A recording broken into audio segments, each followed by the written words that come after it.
Namaste and good evening. I basically would like to consider myself as an apolitical person. But then long ago when I was in college, and I still distinctly remember my political science teacher saying that, if you live in a state, one can be away from politics, but politics, however, will not remain far away from you. And over the years, my experience have taught me exactly the same. But the present issue that has engulfed Nepal, I somehow say that it is even beyond politics. The border dispute between Nepal and India. On an optimistic note, I would prefer to call it as a misunderstanding on our neighbor's part. It's not even dispute. It's beyond politics because it has affected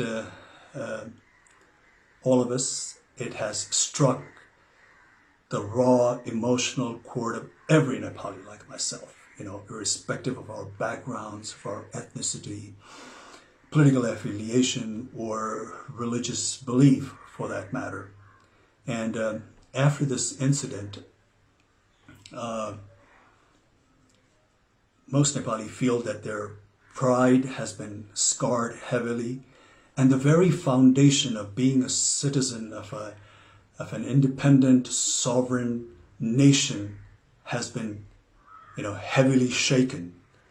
And this, of course, as we can see from the development of the current situation, is absolutely unbearable and simply unacceptable. Because, you see, this is a nation shaped by the distinguished gallantry exhibited by our forefathers, with the support of Nepali people of all backgrounds, all ethnicity. And I do not say that, in our history and in the past, that we haven't displayed any weaknesses or compromises, but whatever sacrifices we have made in the past has been for one and only one reason, and that is to preserve and retain our independence and sovereignty. Therefore, the present landmass that we call Nepal has not been shaped without paying a price. Therefore, the territory of Nepal is something that the population of this nation, under no circumstances, are willing to compromise. And it's not a big deal, because I'm sure India India not only understands this very clearly, but also highly identifies with this emotion, because India itself has gone through an arduous struggle against the heavy-handedness of its colonial powers. But we do not want to dwell on unnecessary braggadocio. Like we said, we in the past, in history, we've had our weaknesses. We had, our share of shortcomings. There was a phase of ignorance. There was a phase of, absent of political will amongst the political parties of the day, or the display of apathy by our political leaders of that time for some reasons. And, the more than sporadic political and social turmoil over the years that took place in this nation, of course, has not been of any help. And also, not to forget, the friendly cooperation that we have extended to our neighbors, taken undue advantage of. But then again, now the time has, of course, evolved, the time has changed, and the population of Nepal, especially the youth, is, of course, not that of 1816 or 1857 or 1923, or for that matter, not even 1950 or 1962. The way the current scenario that has developed, clearly establishes that the population of this country are not going to accept any form of injustices lying down. Therefore, this time around, it's not even enough to appease the incumbent government alone, because this issue has been so passionately embraced also by the people of Nepal, that unless they think that they have been dealt justly and fairly, I, sadly and regretfully have this intuition that this bone of contention between the two countries is going to persist. And this sort of, a deadlock between two neighboring nations who for such a long time in history have shared common values, common culture, tradition, religious belief to a large extent, is going to affect not only the two nations concerned, but also going to hamper the progress and rob the much needed peace in this region. Therefore, in recent news, when I hear that, when India cries wolf vehemently, denouncing China, not showing respect to the sovereignty of India, and proclaims how China does not care for India's national or territorial integrity, it just seems like a case of pot calling the kettle black. And and India, for no doubt, India today is being a powerful country, not only of this region, but also a force that is to be recognized and respected globally, needs to project or show some kind of magnanimity befitting the stature of such a nation, especially when it comes to its friendly neighbors. But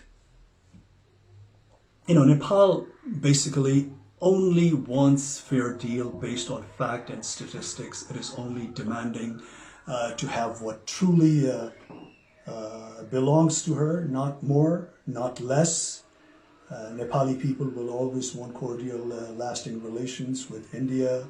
Whenever Indian government had extended some warmth of friendship, Nepali people have always reciprocated with open heart. I recalled the very first visit of Honorable Prime Minister of India, Mr. Modi, to Nepal as a Prime Minister. And the warmth and the fraternal affections and the goodwill was so infectious that Modi ji stepped out of his motorcade and went amongst the elated bystanders, to the bewilderment of 3 or 5 layers of security that was provided to him.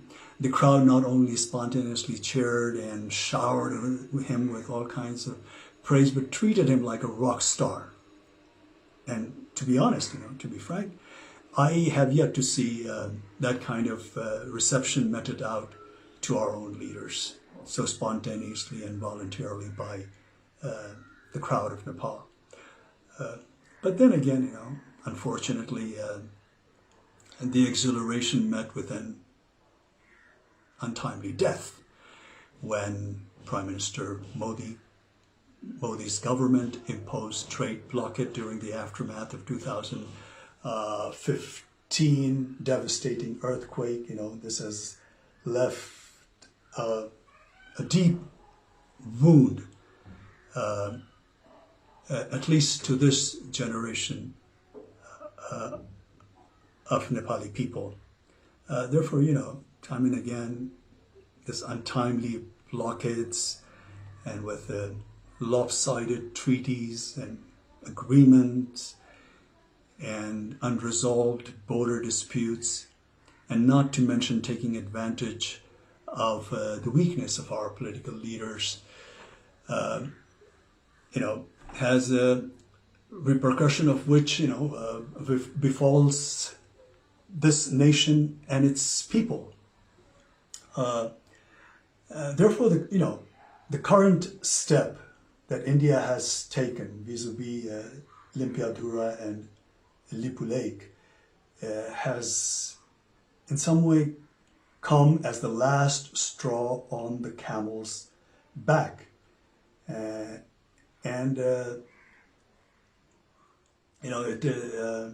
is not at all in the benefit of not only the two concerned nations, but also for the entire SAARC region, to say the least.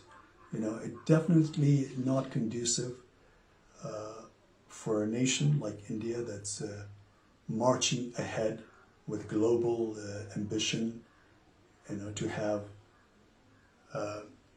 more than its share of neighbors that it has a hostile,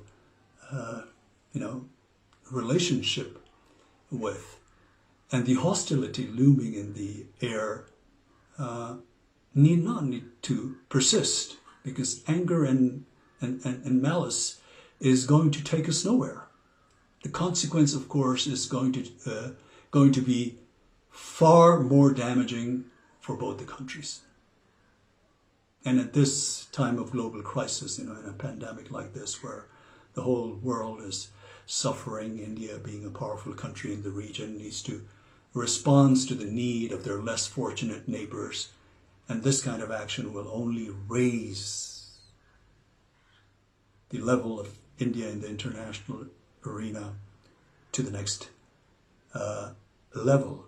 And as one Indian politician, a seasoned Indian politician, rightly foresees, India as a development power, and its rise is being linked to its ability to provide governance solution to the development needs to countries in Asia and Africa.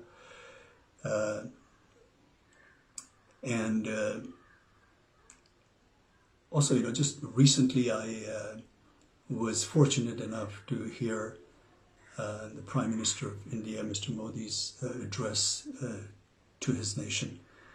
I think it was on the occasion of Buddha Jayanti, and he said something like, I would like to roughly quote what he said. He said, we should always work with a sense of service only. When there is compassion, sympathy, then these feelings make us so strong that one can overcome the biggest challenge. So we here in Nepal only wish that Mr. Modi would overcome this challenge, not just with compassion and sympathy. Of course, we need that, but with all fairness and a good dose of empathy. Because we here in Nepal take the border, like I said, misunderstanding on an optimistic note, on the Indian part, with great deal of regret, and ask to return what is justly belongs to Nepal. All the historical evidence clearly points out, proves that Limpiyadhura and Lipu Lake region is in all fairness part of Nepal. Therefore, as a country, as a nation, as the people of this country, we are just humbly requesting our friendly neighbor to look into the facts of the history, the statistics, and deal this matter with all fairness and justice, amicably, through cordial diplomatic channels, because this kind of antagonistic atmosphere in this region is not not only not good for both the nations concerned, but for this entire region as well. I am sure, despite few ups and downs and challenging moments here and there, basically India and Nepal share a relationship that is probably unmatched anywhere else in the world. And this challenge that we're facing at the moment right now, India will deal very fairly and justly and come out with a solution that appeases the Nepali population and makes them feel that they have been dealt justly. Thank you.